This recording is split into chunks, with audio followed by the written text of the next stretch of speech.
Hello, hello. I think that is it. We are live. Hello, hello, unique couples Good evening, everyone. community.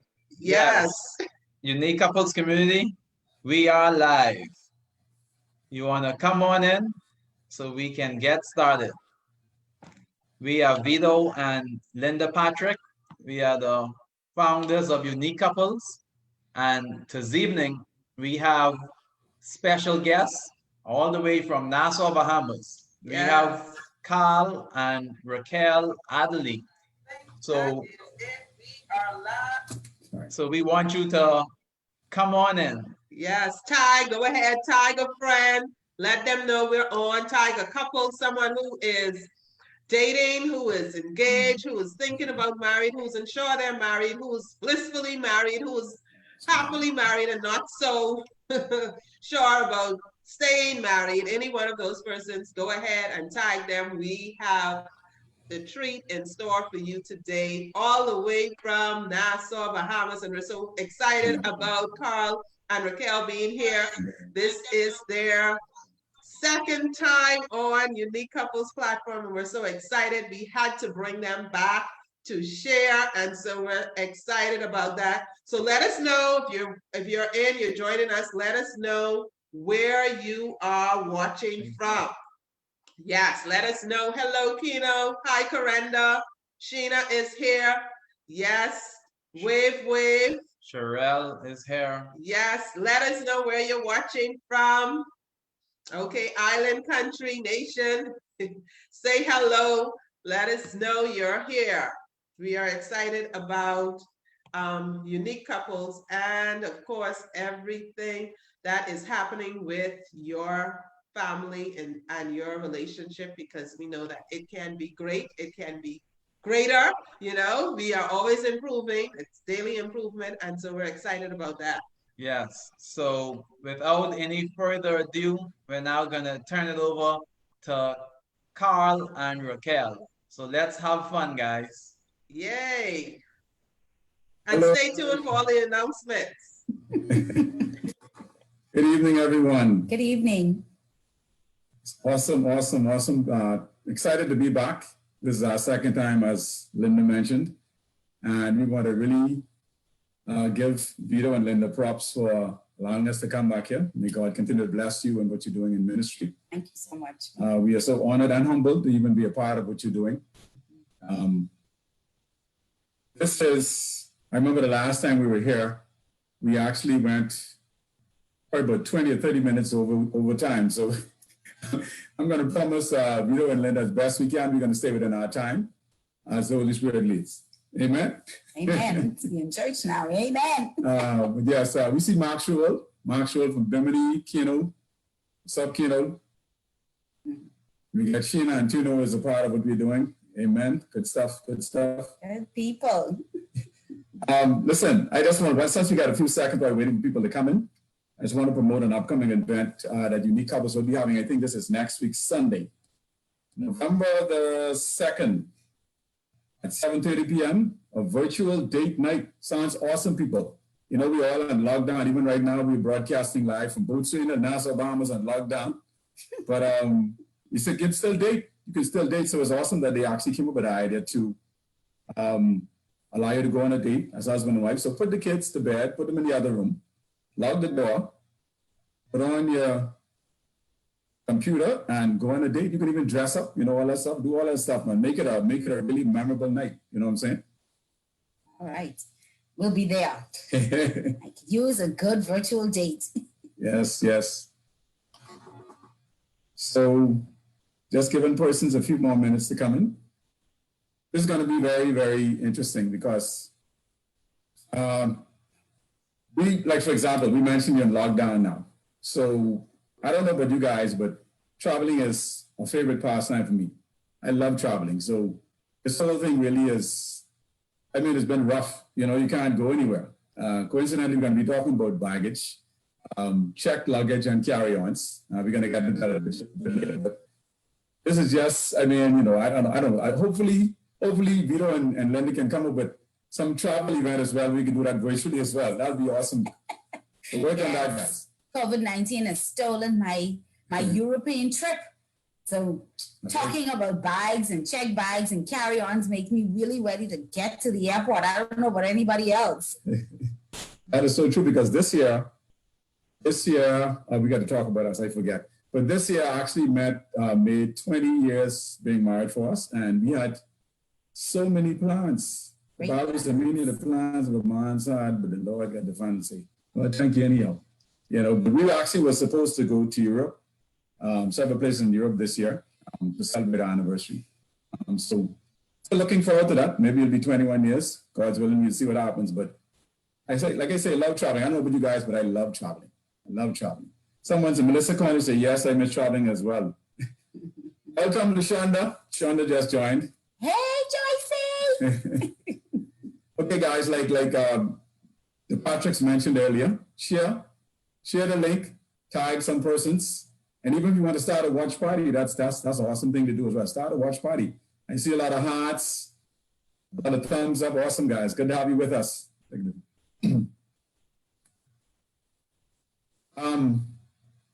We had a video that I wanted to play that was going to really lead us right into our topic for the night. It was really funny.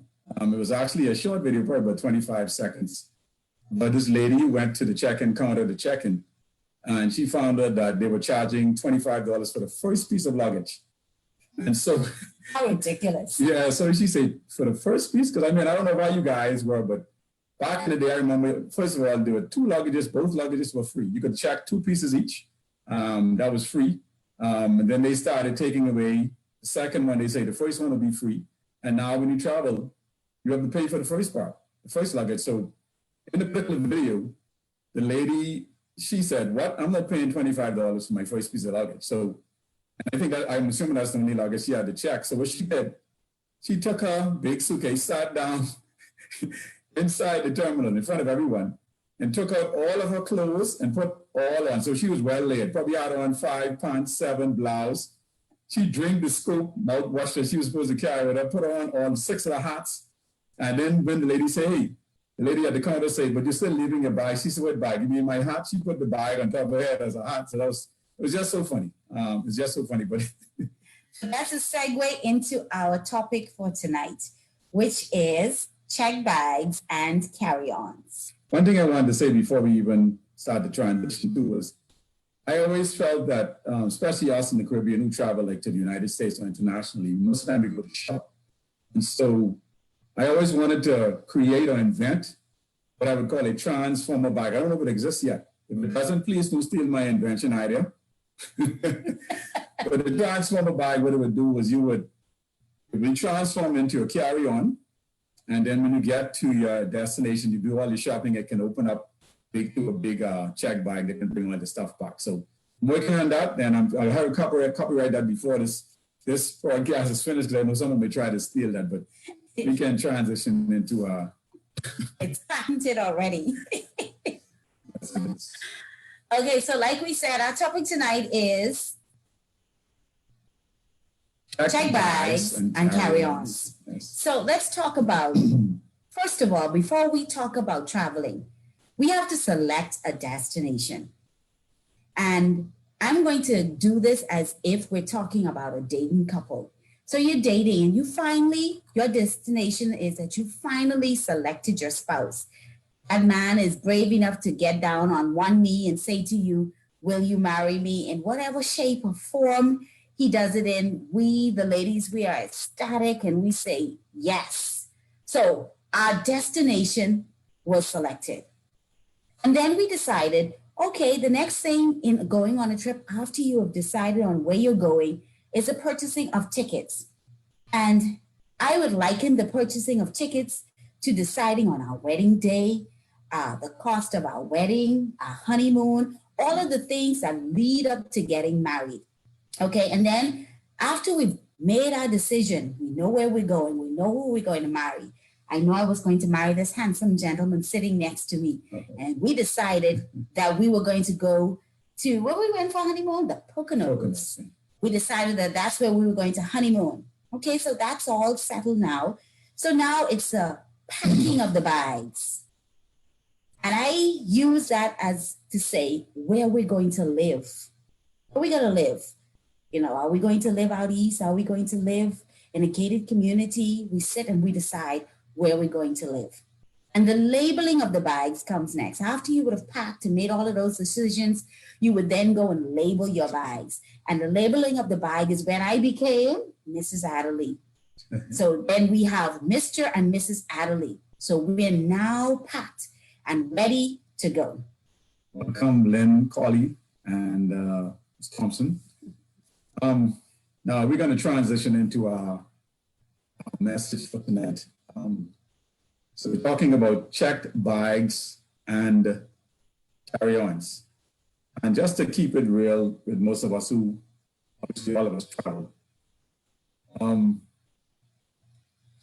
The thing about baggage is they come in different shapes and sizes and colors.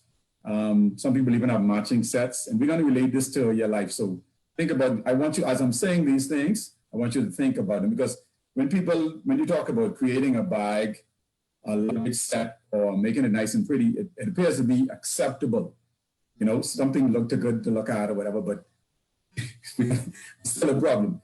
Then you talk about bags, when you're checking in, especially the check bags. I mean, a lot of times you come back from shopping and they tend to be very heavy. So you could have overweight issues, you have to pay more money, so there are penalties, so it costs you. I hope you're understanding the revelation of this as it relates to your life and your relationships. Check baggage, they tend to be weighty.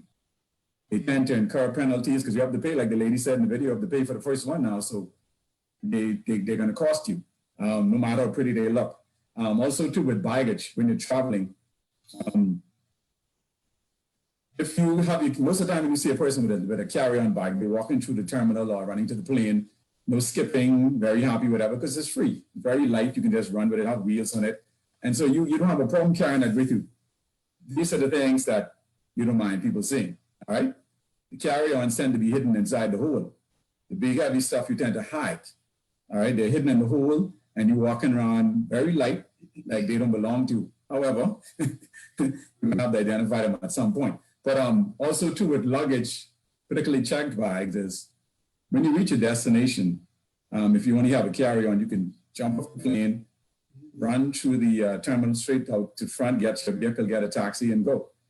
With checked baggage, you have to go, wait in line through all of these persons fighting to the carousel to get your baggage. And there's frustration, the bag may be delayed and all that stuff. So bottom line is, plenty bags also require more storage too. So you need a bigger vehicle when you're going, so a bigger taxi or a bigger back trunk to move your stuff after you come up the front. So Raquel and Carl, how does this tie into my marriage? What does check bags and carry-ons really mean when you put it in context with my marriage? Well, I'm glad that you asked. Your check bags represent all your experiences from the past. It's a lot, and I'm talking about the negative experiences from your past. It's a lot. We've all gone through so many things in our lives before we got married that were negative. Mind you, there were a lot of positives, but we're referring to the negative ones at this time. So there's so much, and while you're dating, for the most part, we hesitate to truly reveal that to our interested party and then who became our spouse. So most of the times, they just see your carry-ons. Your carry-ons represent your positive stuff. But they don't see your check bags. Your check bags, all of the baggage from your past, all of your hurt, all of your pain, all of your negative ways, your negative thoughts. Like Carl said, you check them at the counter, they're in the hole. You tend to keep them away. And for the most part, you don't see these things until you're already married. I mean, sometimes when you're dating, you see little hints of them, but for the most part, we make excuses. Oh, he only did this because that, or she only did this because of this, and not really taking into account what you're seeing. But these are things that are coming from the baggage of the past, skeletons of the past, hurts from the past. So that is what the check bags represent. So carry-ons, let's talk about carry-ons. Carry-ons are things that you carry with you that you not ashamed of. You don't care who sees it, whether it's your spouse or your friends or your colleagues. Then normally your carry-ons normally represents your strengths, your achievements. They are things that you are so proud of that you don't mind the world knowing about it. There are things that your spouse fell in love with. Yes. You know, that smile, that nice perky attitude, you know, that praying person, whatever it is that caused your spouse to fall in love with you, that caused your friends want to be around you. That's your carry-ons. So this is how we're going to now look at check bags and carry-ons. We're going to identify, remember, check bags are the negative things in life. Carry-ons are the positive things, again, like I said, that you are proud of.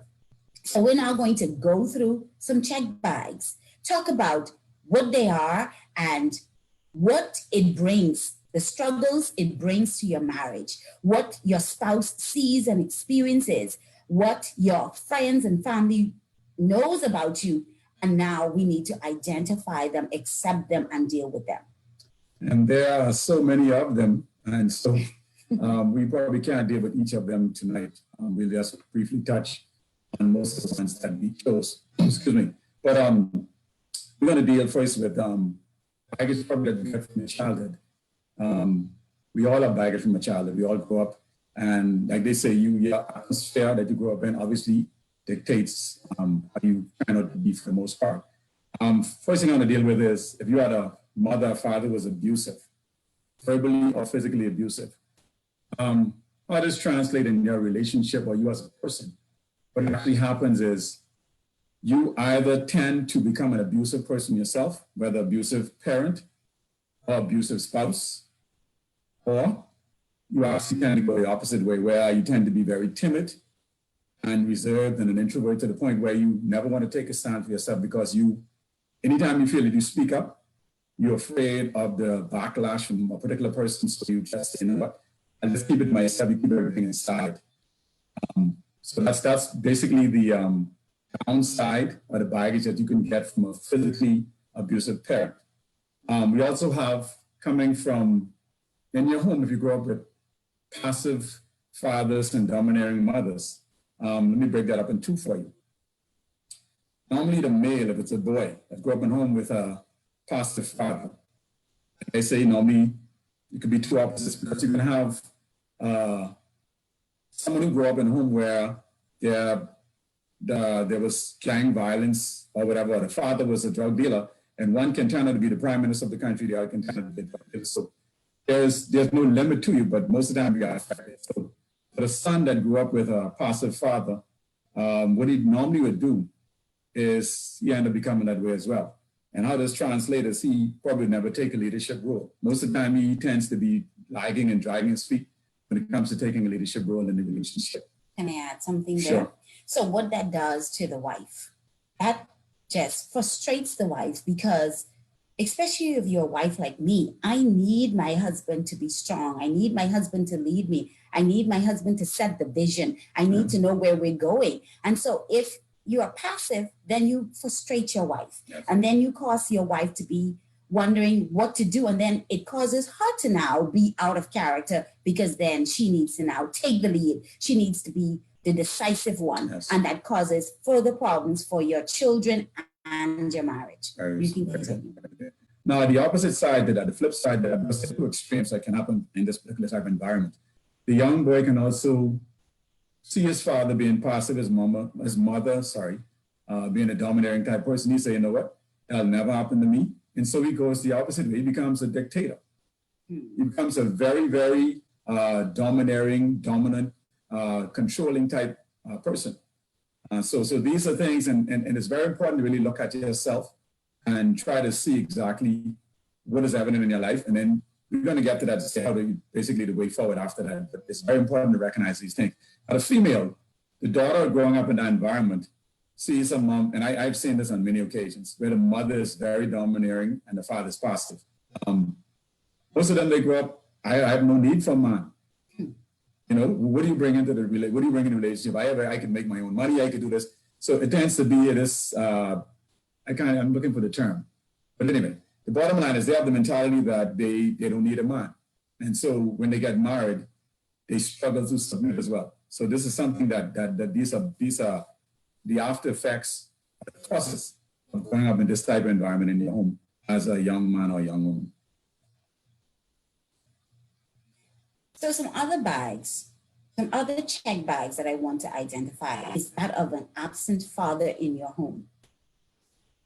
You know, if your father is not there, if you live with only your mother, or your father is someone that spends most of the time away from the home, for the ladies, how does that translate to something negative for the ladies? Some ladies tend to marry the wrong man. A man who exhibits the same things, the same negative traits and behavior as her father. And so because she didn't have the right role model in her home or the right presence of her father there in the home, then she now does not know what to look for. And so when she gets into her marriage, what ends up happening? She ends up marrying someone that would probably be abusive to her.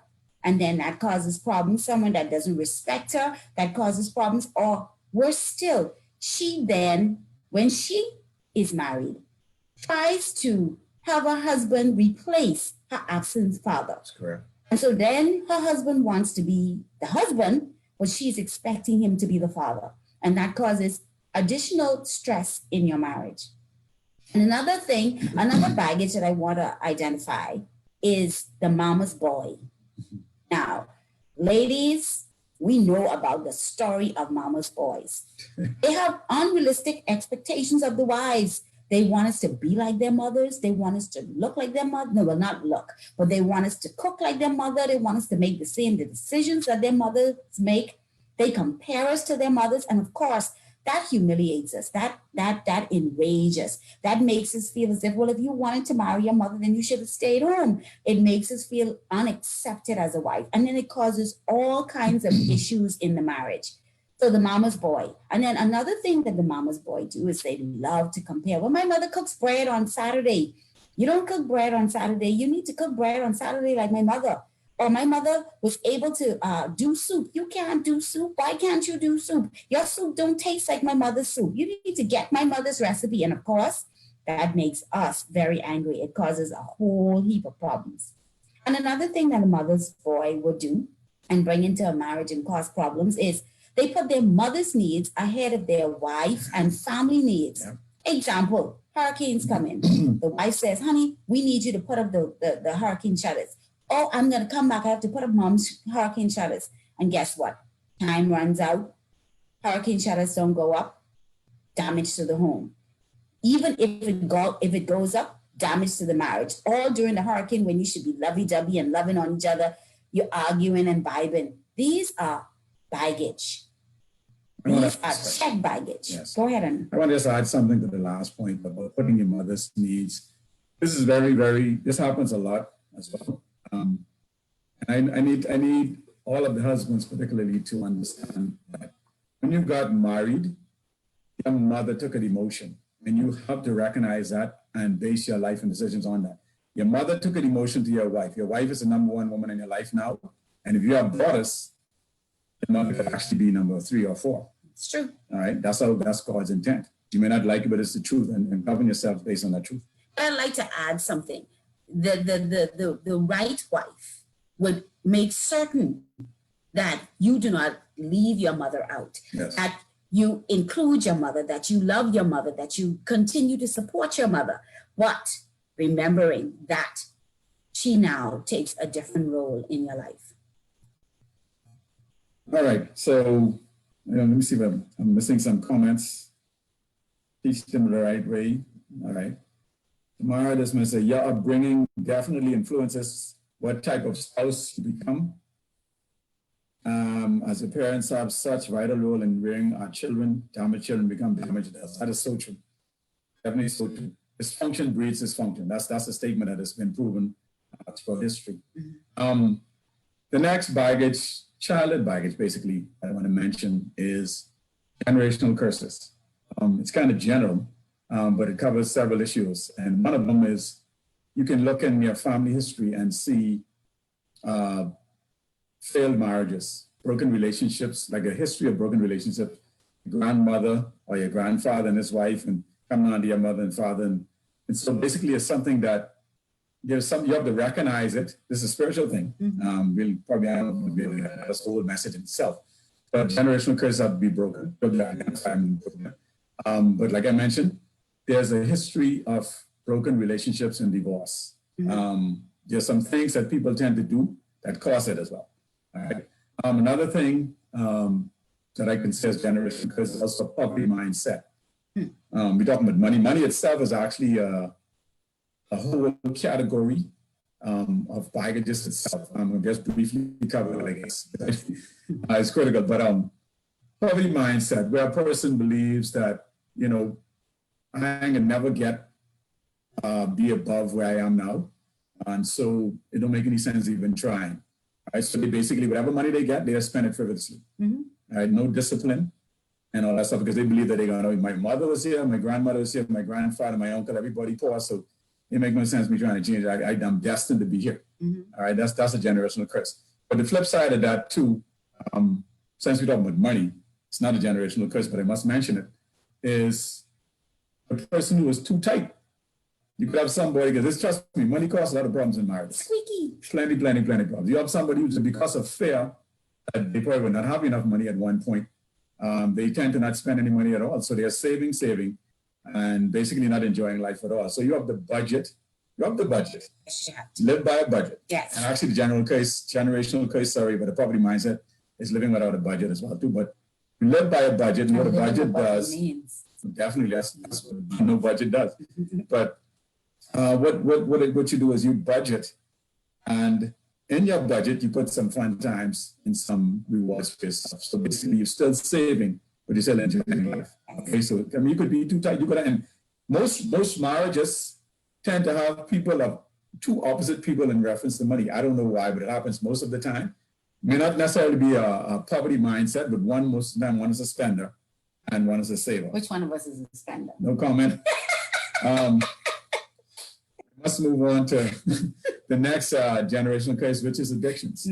I can speak for my own family. My great-grandfather, my grandfather, well, my dad never did it, but all of my uncles and a lot of my cousins, everybody, was this whole thing of alcoholism. It was a major generational curse, in my family being passed on the line, mainly through the men, you know. And I was there, and I was headed before I got saved.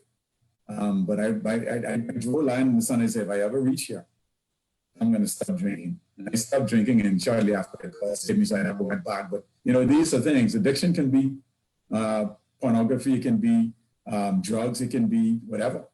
You can have also an addiction of abuse, where you basically just constantly abusing. The husbands could be abusing their wives or children regularly, and it passed on. You know, these are curses.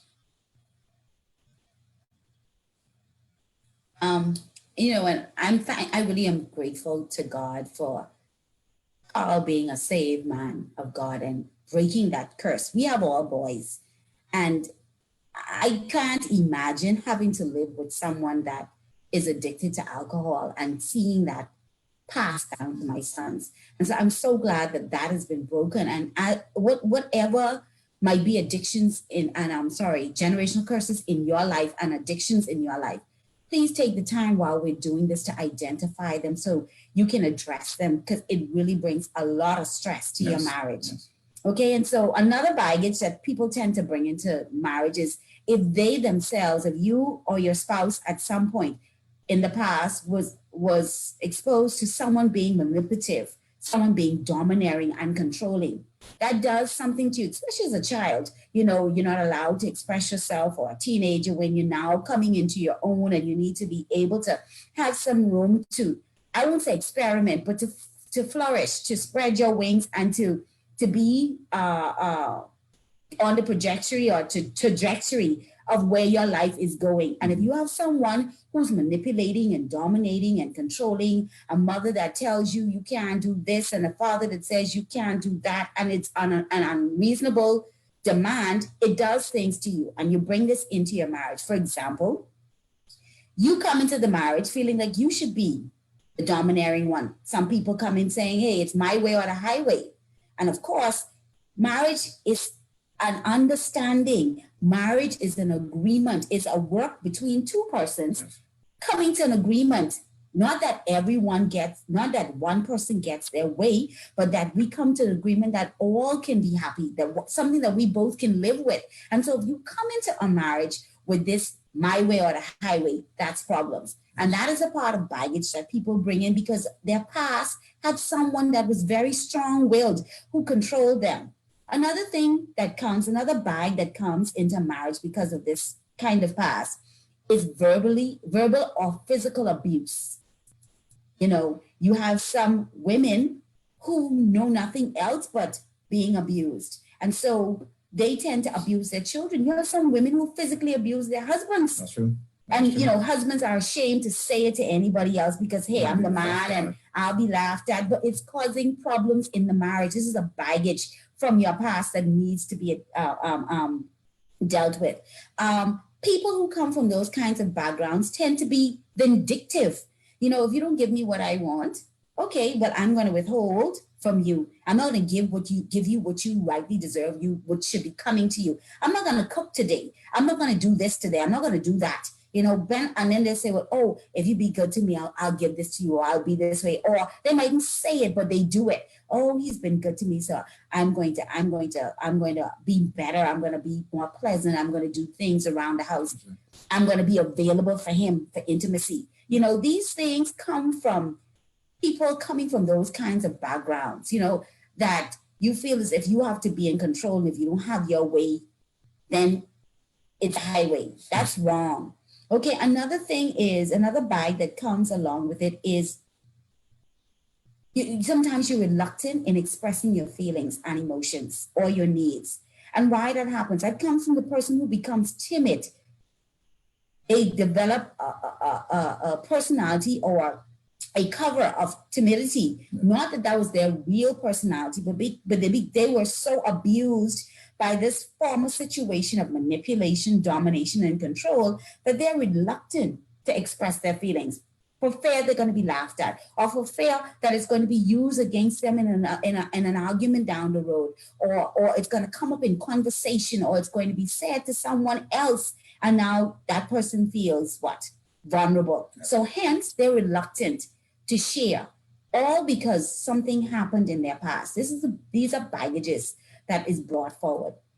And then you have other persons, instead of being reluctant, they become defensive. Everything is a defense. Everything is an argument. Everything is words to fight on. You know, no matter how gentle the other person may say something, or how well-meaning the other person may be, because they came from this situation where they had to fight for their right, because they had this person that always tried to dominate and control them, they're always defensive.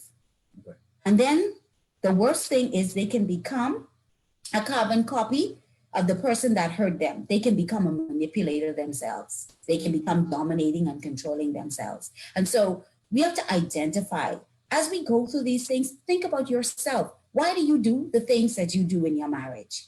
Let's not look at your spouse. Let's examine ourselves. Yes. As we go through these things, see what you can identify with so that you are able to now check those check bags. Take them out of the cargo hold. Go to the carousel and own them so that you can begin to deal with them. Yes. Okay, we have... There's so many more childhood baggage that you tend to bring to your relationships, but I guess we think about some of them. I'm going to move on to baggage that would normally get from past sexual experiences. This is critical as well. Big one. Yeah, I'm going to deal with, the first thing I'm going to deal with is persons who've probably been molested as a child, or raped as a child, or even as an adult. All right. How this translates into your marriage relationship is, it causes you to be fearful of having sex. I mean, literally to the point where you think you're gonna die if somebody wants to have sex with you. And this leads you to have no desire for sex, even with your husband or with your wife. And when you do have sex, there's no pleasure, because sex is, what they say, 90% mental, 10% physical. So if you're all caught up in your mind about what happened in the past, you're still picturing and playing it over and over in your mind. You can't get past that. You know, truly, the person who've been through this where, I mean, it took a long time through counseling and help to help them to get past this point. You also need your spouse, I want to say this, I know we're going to get into this later, but your spouse really need to be very, very patient in these situations. What being molested as a child can also do is very rare, but it happens. The person can become addicted to sex because they are exposed to sex at a very young age. And the memory might have been something that, you know, it was something that probably might have been positive to them or pleasurable. And so now this almost like a spirit is attached to them now, where they addicted to sex, they are nymphomaniac, right? And lastly, on this particular topic, in the case of where, let's say a man molests or rapes a young boy, this is, I mean, history is this, I've seen this so many times as well. The young boy tend to have homosexual desires some point in his life.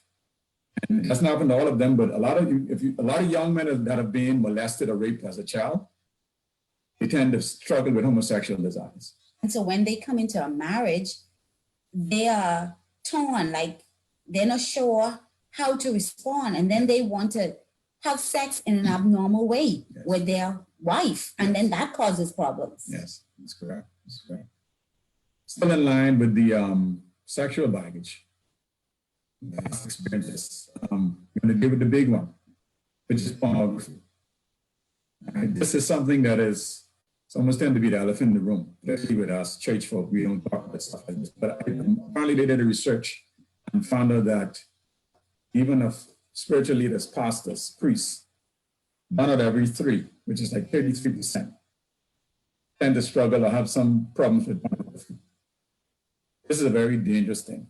And it's so strong. I mean, the current is so strong. And I'm speaking my own experience because I was there. The negative effects of this is it causes you to objectify women. You know, you see women as something to pleasure yourself. You undress almost every woman you see. There's no purity anymore when you're dealing with the opposite sex. It's very difficult. All right. The problem with pornography as well too is you automatically are going to be comparing what you see on the video with the person you're having sex with. And so it's really, truly unfair because you'd have unfair expectations of your spouse as the man, or even the woman. Because trust me, the men and the women in those videos you watch, or you may have watched, they are models. The actors. They're actors and they're models. They went and tried to find the person with the best body, with the biggest penis, we all adults here, or whatever. And so now it causes you to expect and look and think that something is wrong with your spouse because they are not performing this way or they don't look that way. But let me show you something. This whole thing is birthed out of lust. Yes. Right? The spirit of lust is a desire that is never satisfied. The spirit of lust is never satisfied. So what's going to happen now is every time, at some point, you're like, okay, we need to take it further. We need to do more. We need to try this. We need to add more stuff. To the point where you can't be satisfied with your spouse just the 2 of y'all doing regular sex anymore. All right, you come to the point now where you have to watch porn. By the way, I need to say this because we have Christian people who do this as well. Watching porn is wrong. It is. All right, if you're to the point where you have to watch porn for you all enjoy each other, you're in serious problems, but it's not too late. Get it fixed. All right. I personally believe that the spirit of lust is the reason where the whole homosexuality thing was derived from. Because like I tell you, the spirit of lust is never satisfied. So you start out with certain things, then you say, let's keep trying. I ain't satisfied. Let's do this. Let's try it. Okay, let's try that. Let's try it. So every time you reach your point, it's almost like you plateau and it's almost like drugs. And that's why people are addicted to drugs. You get a certain point, you're trying to get higher. So you keep trying more because it's never satisfying. It leads to homosexuality when we are not careful. And then lastly, it can lead to performance issues. Oh, yeah. and like I say, first of all, you expect your spouse to perform like that man or the woman in the video. All right. And that's unfair. I tell you now, it's unfair. And it also, too, it leads to performance issues from a negative standpoint that a lot of men end up with erectile dysfunction, or they can't even have an erection or whatever. These are things, all of these results, of the spread of lust and pornography, too much of it. It actually causes you to the point where you, like I tell you, it's mental. Sex is mental, so you reach to the point now where you can't perform like the person in the video. So now you think something is wrong with you. Mm-hmm. So it causes you to hardly be able to perform at all, right? But so much more with that. As a matter of fact, the whole pornography thing is a whole teaching in itself. And so we have baggage that comes from past relationships.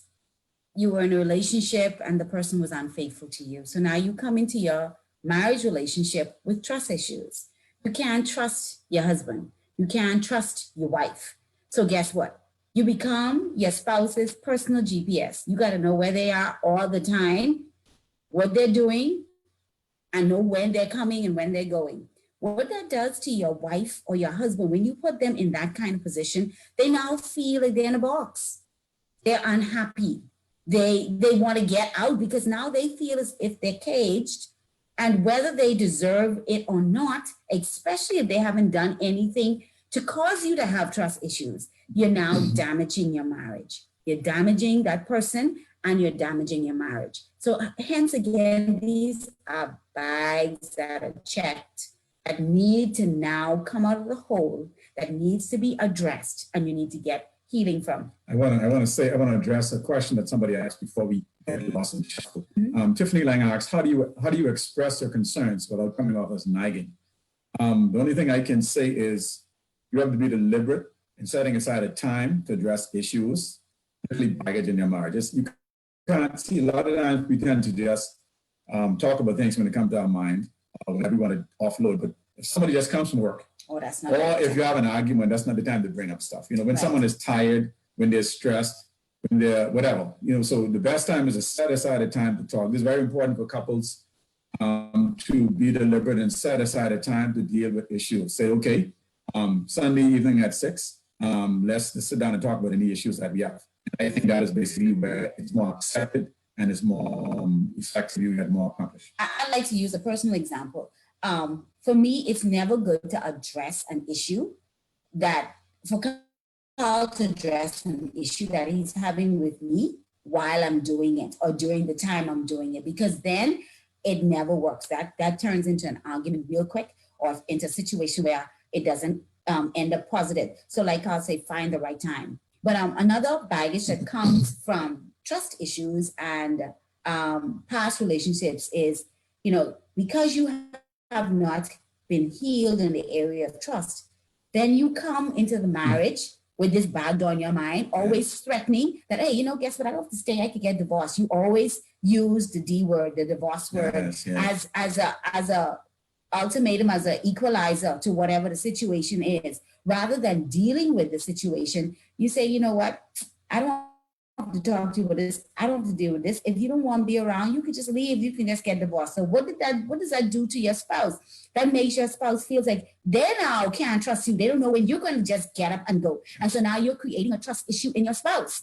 You're creating an issue where they feel unsafe in being fully exposed to you and fully involved and fully vulnerable to you, because they don't know what time you're going to jump up and go if they do something that you don't like. I want to say something to that same point. I understand it to me, even with us when we give our lives to Christ. We're supposed to go in the cell, lock the door, and try to keep. And I see it as the same thing when you had marriages for life until death. Mm-hmm. And so basically you go in, if you go in looking for a back door, I guarantee you're going to find one. Mm-hmm. Some of us, we go in, lock the door, and we put the key in our pocket just in case. So we buy insurance to get out of the marriage. It's just I'd just like to add something to that too, that people do in marriages. Instead of them closing the doors to old relationships and to people that they know that are attracted to them, they keep that little door open and that little option open just in case, just in case it doesn't work out, because you know what, I can't fully trust anyone. So just in case, I will have myself a door, and so we have to be careful of that.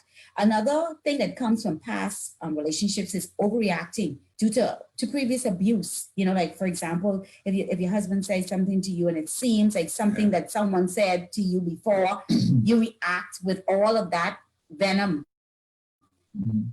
all of that from way back then, because it all seems like one picture, and you didn't divide that is the past and this is the present. That person meant you harm, but your spouse mean you good. And so you have to be very careful in these bags, identifying them and being able to talk to your spouse about them and being able to see when you're doing it and being able to catch it real quick. Yes. Another thing I find that comes from past relationships is keeping secrets from your spouse. And when I said this to my husband, he said, Raquel, how does that play in? For example, if you are involved in a past relationship or even a friendship, your mother, your father, someone, you trusted them with some information that was secret to you, that was very damning or something that you didn't want anyone to know. And they use that to hurt you, either to bring it up in an argument or to tell somebody else. And now everybody knows. And so hence you now have this trust issue. And so hence you keep secrets. And so that can't be, because in a marriage, you're supposed to be naked and unashamed. You're supposed to be vulnerable. You're supposed to be like Adam and Eve, that the person knows you better than anyone else knows you. And so if you're now keeping secrets, then that also opens the doors for all kinds of things.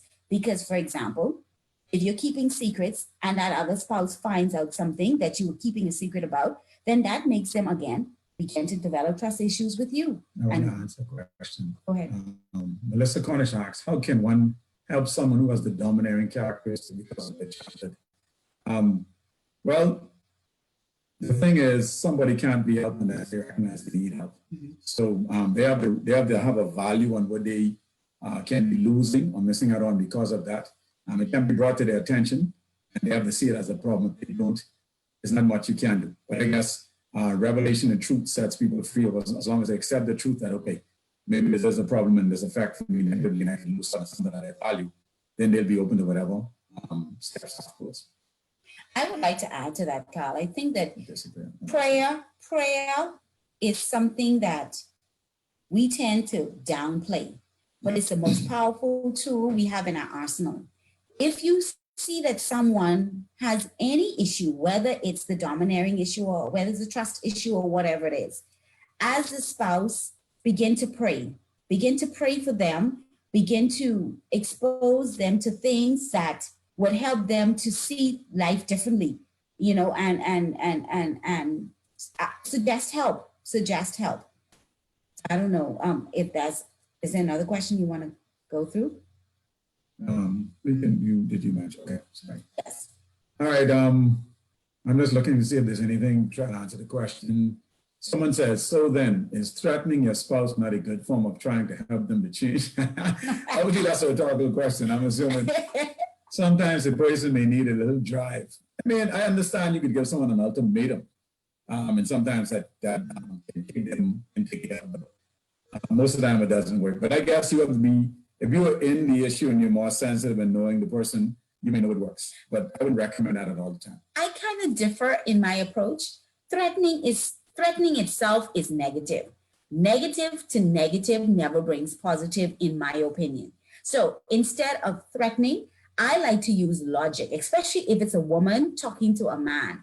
If a man can see the logical benefits of what you're saying, then it helps to persuade them better to change or to come to an understanding or come to a common ground with you. So for example, if I say to Carl, listen, if you help me with this, I'll be able to do more of that.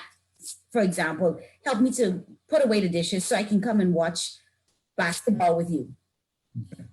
So to him, he doesn't have a problem. He say, okay, well, I don't like putting away the dishes, but that's going to get my wife spending some time with me. We're going to have a good time watching ball and she doesn't have to be nagging me. Then guess what? Because you use logic, that caused him to want to, or would cause him to want to make that change. And it would motivate him rather than going to threatening. Because like I said, negative and negative leads to more negativity. Okay. Now we're going to move on to I guess communication bottles. Now I know that we run out of time, so we're going to try to deal with this kind of quickly. Not go too deep. But Communication baggage. This is what, this is how it plays out. When you see, I think all of us can relate to this at some point, whether it may be a spouse, some family member, or a coworker. But when you see someone using the phrase, you always or you never, it shows that there's been previous hurts and disappointments in the past, and that they haven't really dealt with. That's showing up now in the current relationship. You always and you never. Come on, you're trying to tell me the whole time you've known me, I've never done anything right, or I've always do everything wrong. You know? So it's really, really way out. There's an extreme, and it shows that something is wrong with the person who's coming from. You want to deal with the second one? But I want to deal with the always and never as well. So what that says to the spouse that's hearing that makes them feel as if you're ungrateful for the times that they did do what it is that you're saying that they never did. That makes them feel as if you're taking them for advantage of them and taking them for granted. And so then that causes additional problems. So again, another thing that comes, another baggage that comes in communication is the silent treatment. You know, persons, when they don't know how to communicate, whether because they came from a place of a domineering person and they became introverted themselves. So what they do, instead of communicating, they get silent. And then, of course, if you're like me, if I'm talking to you and you give me the silent treatment, oh my God, that's worse than, I guess, insulting me, because it's going to cause me to get to a point of rage. It can get me to the point where I'm really, really angry. And then I have to. Is that a baggage you have? The rage thing? I guess it is. Oh my goodness. We have to look into this. But seriously, the silent treatment is not the right way to deal with stuff, but it comes with baggage. People who feel as if, you know, I'm not going to be understood because in the past someone didn't understand them, or because they were in, like I said, a situation where the person was domineering and never listened. You know, another baggage that I want to deal with is defensive and argumentative. Before you even get into that, I just want to say one thing in reference to silent treatment. What happens too is a lot of young men grow up believing that men don't really open up and talk about stuff, so just keep silent. Mm-hmm. And so that's baggage as well, because you can't accomplish anything if you're not communicating. So just want to say that. Yes. So it has that spouse who's on the receiving end of an argumentative and a defensive person. It's now causing them to alter their personality.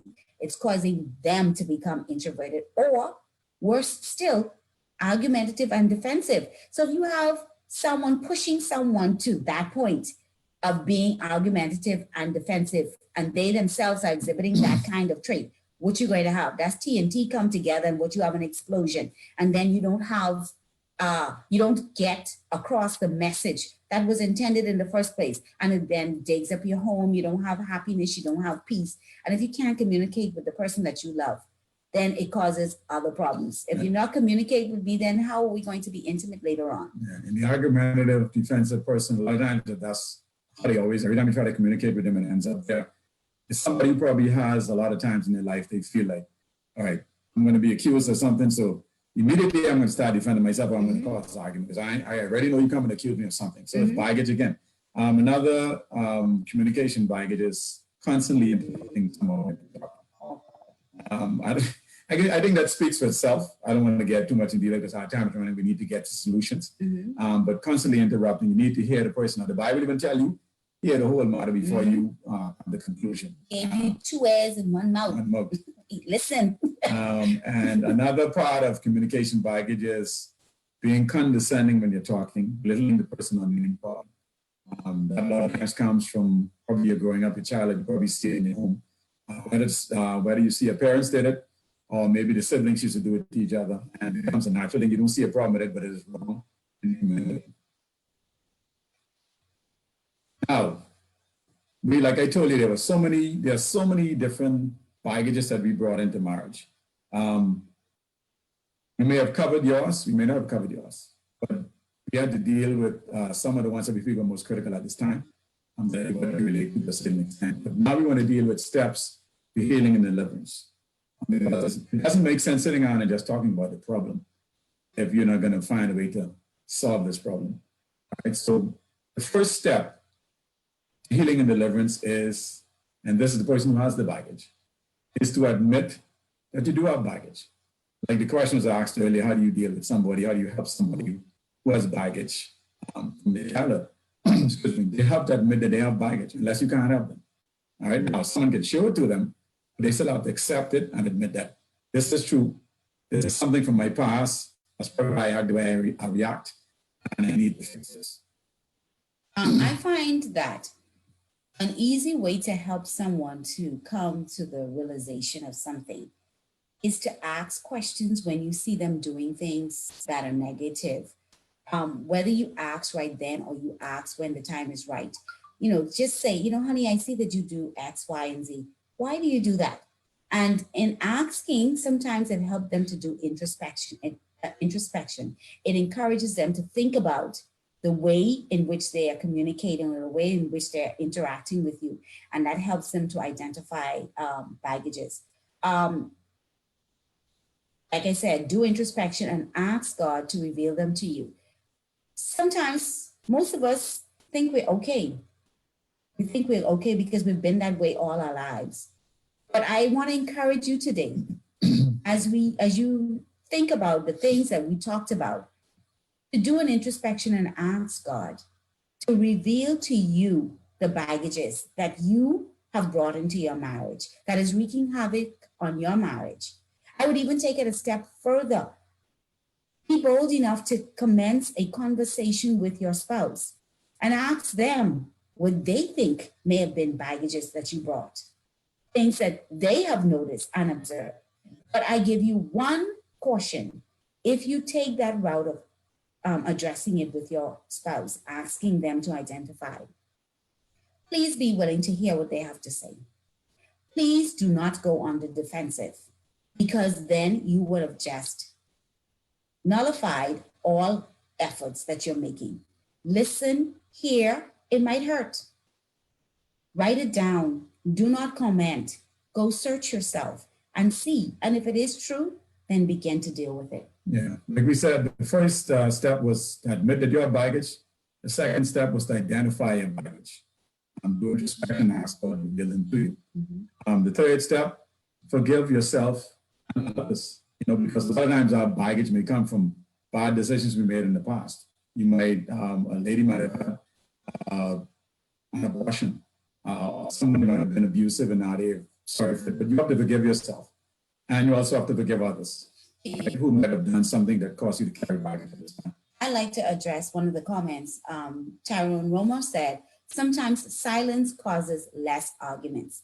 You might think less arguments are better, but what then happens is you have a seething, steeping pot of unaddressed issues that when something does happen, brings about a bigger negative reaction than if you dealt with something rather than being silent about it. So it might cause there to be calm for that moment.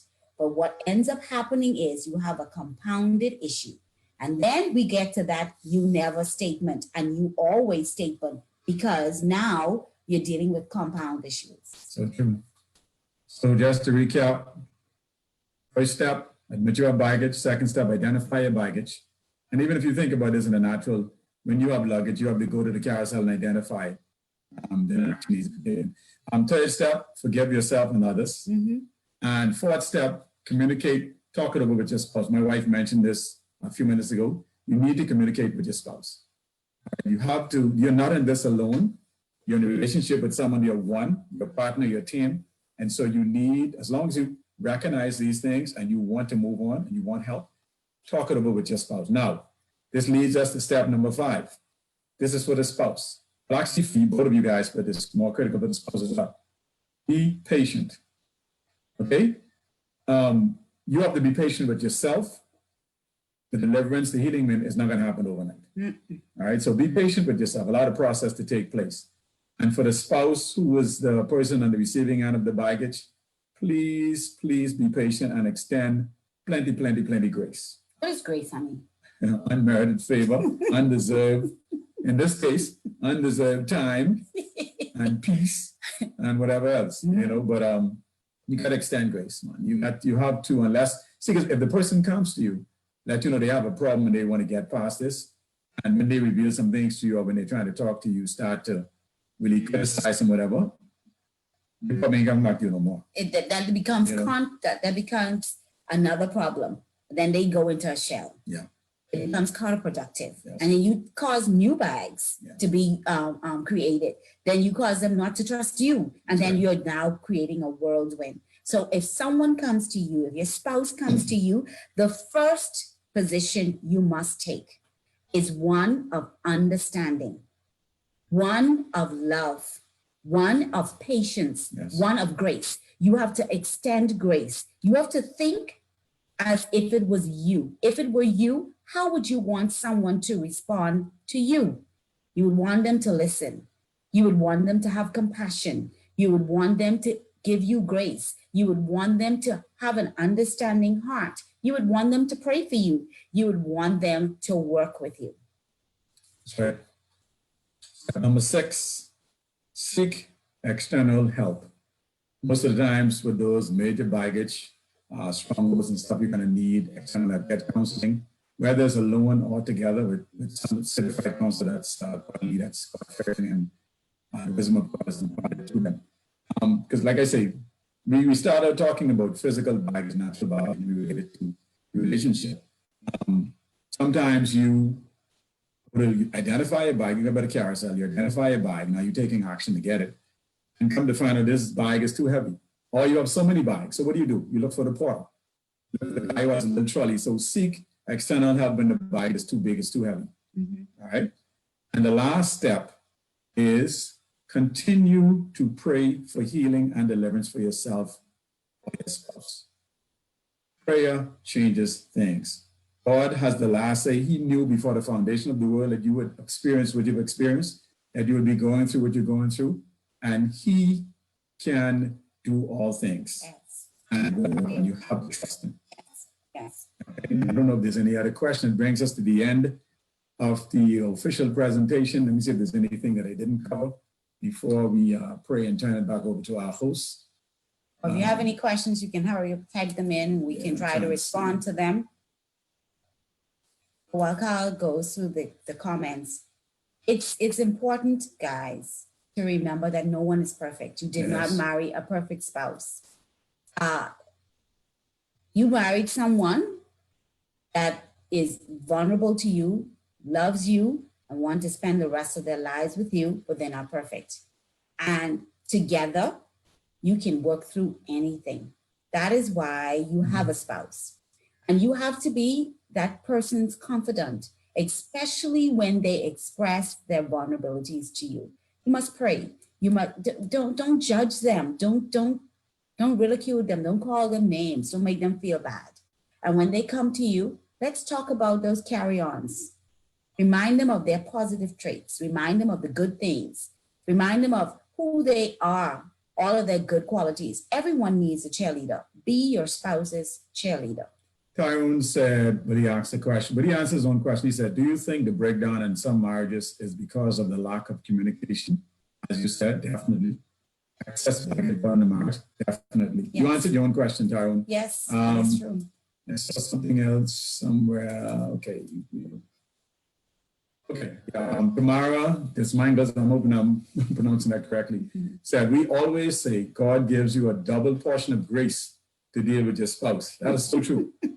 That is so true. All right. But let me see it. Let me check see if there are any more questions before we close. Guys, it's been awesome. We had an awesome time here. Just doing what God placed on our heart to do. We hope that you receive something from what we shared, and it will definitely help you going forward. But before we hand this back over to our host, I would like to just pray for everyone here and anybody who may watch this later in reference to our topic. Let's pray. Father, we recognize that you are sovereign. We acknowledge that you are God. And besides you, there's none other. You said in the word, there's nothing too hard for you. And God, you know exactly where we are. You created us. You hold us in the palm of your hand, and you know what we experience every day. Jesus Christ walked this earth and experienced everything that we would go through. So he can understand fully. He can relate. And so, Father, we come bringing these couples to you, these individuals, because a marriage is made up of two individuals, two whole individuals. And so, Father, we bring them to you. You know exactly what their struggles are. You know what their past histories are. You know what their present struggles may be. Father, I ask you right now to bring healing and deliverance to each and every heart, each and every mind, each and every spirit, to each and every body. Touch them from the crown of their head even to the very sole of their feet. Let your will be done in their life. Let them experience the reality of your love, the reality of your presence. And from this day forward, God, may they trust in you, that you may complete the process that begins now in the name of Jesus Christ. I decree and declare that the process begins now in Jesus' name. Healing now, deliverance now, restoration now in Jesus' name. May you be glorified in their lives, Father, as you become more real to them. In Jesus' name.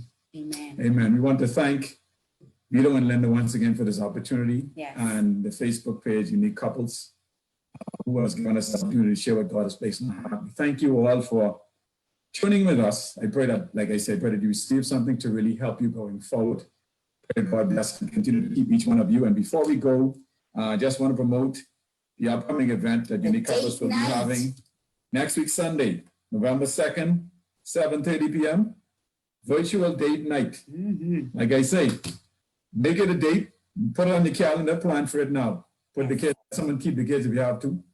Get dressed up, like I mentioned. Put on your makeup, put on your hair, all that stuff you have to do. Put on your tree and lock up in the room and turn on the computer and go on your date. Praise the Lord. We turn it back over to you. You don't there. Thank you once again. Thank you very much for this opportunity. All right.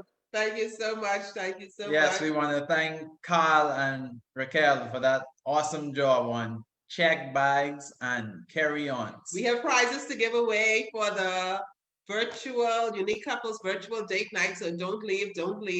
So should we do those prizes now? Yes. Okay. So Carl and Raquel spoke about check bags and carry-ons. Let us know in chat.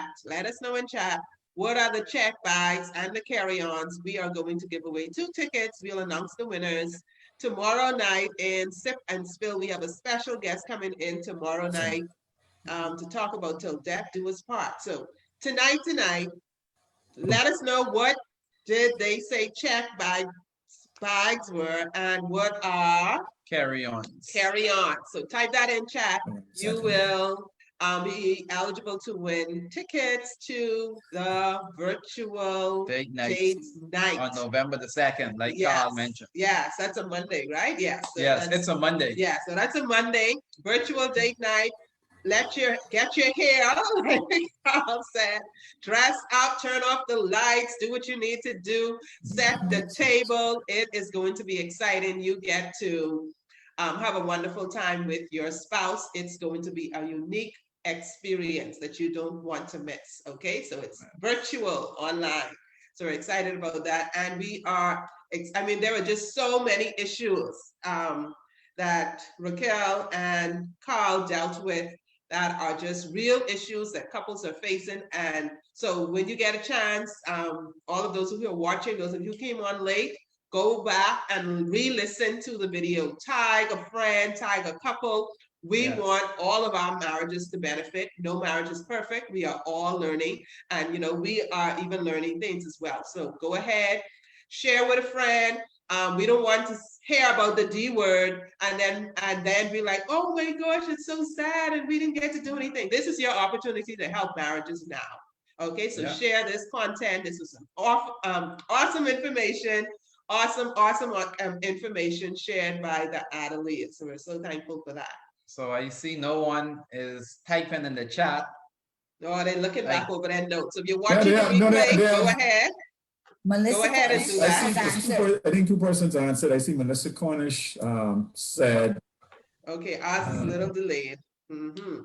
Yeah. Okay, so go ahead. If you're watching the replay, we will look at all of the responses up to 5 p.m. on Monday, Eastern Okay, Standard excellent. Time. So you could go ahead. So those of you who watch the replay, you have a chance as well to be eligible to win the prizes. Contact us at Unique Couples Rekindle. We'll post it on our page as well so that you can go ahead and register, get all the details, the cost and all of that to register for the event. Okay, Yes. now I see the answers coming Okay, they're through. coming in. They're coming in. Yes, yes. Okay. So, yeah, so we're excited. Tomorrow is Sip and Spill. You have to be a part of the How to Strengthen Your Marriage private Facebook group. Get in there so that you can be a part of Sip and Spill, where we go a little deeper, get a little more personal in that group to share, and persons are able to add information based on what they want to share with couples. So we're so excited about that for tomorrow night. And tonight was awesome. Thank you so much. Yes, I want to thank Our Carl and pleasure. Raquel again. Yes. Excellent job they did. They covered a lot of topics, generational curses, and all of those important topics were covered. Yes. Yes, Things that yes, we yes. kind of put under the bed and don't really want to talk about, just brought them out to light. Pornography and Yes. dysfunctional relationship, being condescending, yes, all of those things, all that silent treatment that women like to do, it was all there. So we're excited. We are going to see y'all tomorrow in the How to Strengthen Your Marriage group, and then we will see you here again next Sunday for Unique Couples Sunday Night Facebook Live. We have another special guest coming on to next Sunday. And then, of course, on Monday, it is the virtual date night. It's going to be lit. So we are so excited. Yeah, so we know as unique couples, we are building stronger couples, healthier marriages, and happier families. So we Great had stuff. fun this evening. I want to thank Carl and Raquel again for an excellent job. And you guys have a good evening. We love you all. See you later. Bye. Good evening. Bye-bye. Bye. Yeah, we stay. We stay.